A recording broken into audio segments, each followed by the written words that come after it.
Доброго времени суток всем любителям Доты. Мы продолжаем наблюдать за матчами 5-го Интернешнла. И, как вы знаете, совершенно недавно закончилась встреча между коллективами CDEC и EG со счетом 2-0 в пользу китайской команды. Конечно же, очень жаль, что так происходит, но мы быстренько пробежимся по тем двум картам, которые были сыграны. На первой карте начнем с драфта. Сильной стороной пика EG является наличие сигнатурной наги Сирены для Ауи и, конечно же, пик Рейзера для Фира, который очень качественно отыграл вместе этой самой нагой против Андайнга и Тускара. Минусом же можно назвать как раз-таки характер этого кэрри-героя, а именно Рейзера, ибо он не очень хорош против Темплар Ассасин и Эмбер Спирита. У азиатского коллектива как раз-таки очень хорошо сбалансированный пик получился. У них был и Бёрст, и Эскейп, и лечение, и инициация, да и станы кое-какие были.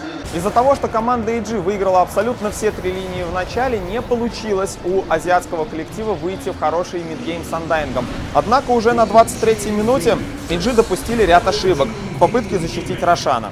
Американскому коллективу было крайне тяжело контролировать драку из-за того, что в пике у соперника была Темпларка и Эмбер Спирит. Разве что прожимать сон и убегать. Поэтому EG решили фармить.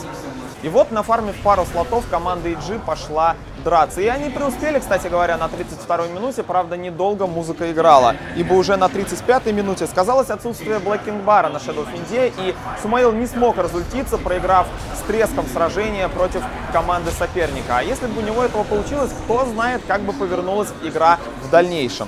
Затем американцы проигрывали драку за дракой и просто-напросто отдали первую карту. Вторую карту можно было бы сравнить с предыдущей встречей на Интернешнале. Это матч Virtus.pro против LGD, где Virtus.pro загнали себя в заведомо невыгодную позицию, когда их игра должна была строиться при полном отсутствии ошибок. Но, как известно, играть абсолютно без ошибок крайне тяжело, и из-за этого EG проиграли. Не совсем понятно, почему они отказались от Эмбер Спирита, ибо Сумаил уже продемонстрировал то, что он пристрелялся на этом персонаже. А как убивать Рейзером Фантом Лансера, совсем непонятно.